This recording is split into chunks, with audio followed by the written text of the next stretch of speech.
Halo teman-teman, Candi Borobudur adalah candi megah peninggalan abad ke-8 yang masih berdiri kokoh hingga kini.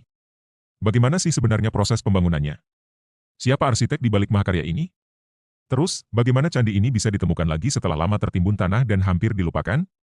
Selain itu, apa makna pada relief-reliefnya? Yuk, kita ungkap semuanya bersama. Silakan ditonton sampai akhir ya teman-teman.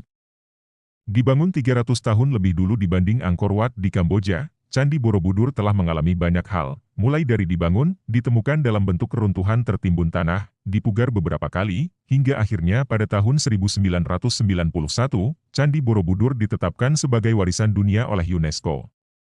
Menilik sejarahnya, Candi Borobudur dibuat pada masa kerajaan Mataram kuno yang dipimpin dinasti penganut agama Buddha bernama Wangsa Shailendra. Berdasarkan tuturan masyarakat, arsitek candi adalah Gunadarma. Pembangunan candi selesai pada tahun 847 Masehi. Terletak di Desa Bumi Segoro, tak jauh dari kota Magelang, di sebuah bukit antara Bukit Dagi dan sebuah bukit kecil lainnya, serta di sebelah selatan Bukit Menoreh. Sekitar 2 km ke arah timur, terdapat pertemuan dua sungai, yaitu Sungai Progo dan Elo. Dilihat secara letaknya, Candi Borobudur berdiri di atas sebuah bukit. Nama Borobudur diketahui pertama kali dari naskah Negara Kertagama, karya Empu Prapanca, tahun 1365 Masehi dengan penyebutan tentang biara di Budur. Pembangunan Borobudur juga disebutkan dalam Prasasti Karangtengah dan Prasasti Kahulunan. Dikisahkan bahwa pembangunan Borobudur membutuhkan waktu kurang lebih setengah abad. Dimulai di masa pemerintahan Raja Samaratungga pada tahun Caka 746 atau tepatnya 824 Masehi, dan selesai pada masa pemerintahan Ratu Pramodawardhani. Dalam Prasasti Karangtengah disebutkan, Borobudur dan daerah sekitarnya dibangun di atas tanah sima, tanah bebas pajak. Sehingga masyarakat yang tinggal dekat candi tersebut tidak dibebankan pajak kerajaan, namun diberi tugas untuk memelihara Candi Borobudur. Kemudian, pada naskah Babat Tanah Jawi, 1709-1710, ada cerita tentang Mas Dana, pemberontak pada masa Raja Pakubono I, yang tertangkap di Redi Borobudur dan dijatuhi hukuman mati. Pada 1758, tercetus berita tentang seorang pangeran Yogyakarta, yaitu Pangeran Monconagoro, yang berminat melihat arca seorang ksatria yang terkurung dalam sangkar. Prasasti Karangtengah sebenarnya bernama Prasasti Kayumbungan, merupakan sebuah prasasti pada 5 buah penggalan batu yang ditemukan di Dusun Karangtengah, Kabupaten Temanggung, Provinsi Jawa Tengah. Untuk arti nama Borobudur sendiri, terdapat beberapa pendapat berbeda. Pendapat yang pertama mengatakan Borobudur berasal dari dua kata, yaitu bara dan budur. Bara berarti asrama atau biara.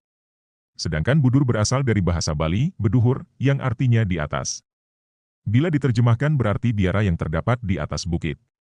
Lalu seorang sejarawan yang mengabdikan dirinya untuk meneliti Borobudur, bernama J.G. de Casparis, mengatakan bahwa nama asli Borobudur adalah Bumi Sambara Budara.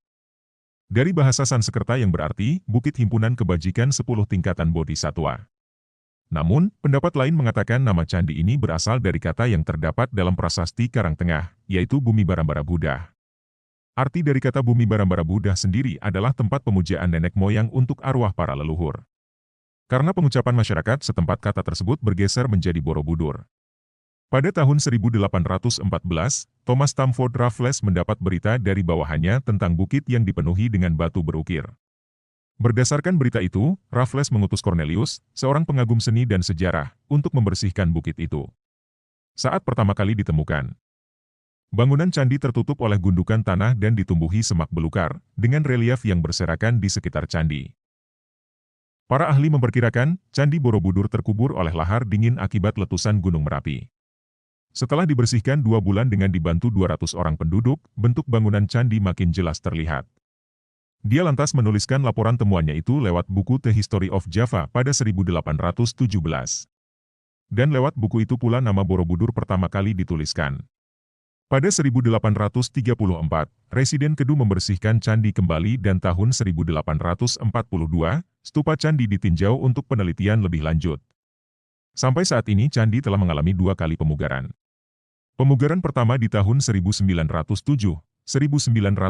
oleh Theodorus van Erp pada masa kolonial Belanda, dan yang kedua di tahun 1973-1983 oleh Presiden Soeharto dibantu UNESCO. Kini Candi Borobudur masih menyimpan beberapa misteri. Bayangkan saja, pada masa 800 Masehi, dibangun susunan batu seperti itu, Bagaimana cara mengangkut batu dari daerah asal hingga ke tujuan?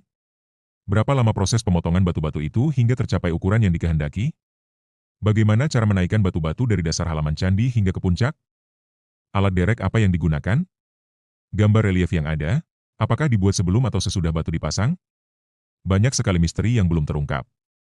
Seorang antropolog etnolog Austria, Robert von Heinegildern, berpandangan bahwa nenek moyang bangsa Indonesia sudah mengenal tata budaya pada zaman Neolitikum dan Megalitikum. Pada zaman Megalitikum mereka membuat makam-makam leluhurnya sekaligus tempat pemujaan berupa bangunan piramida bersusun. Semakin ke atas, semakin kecil.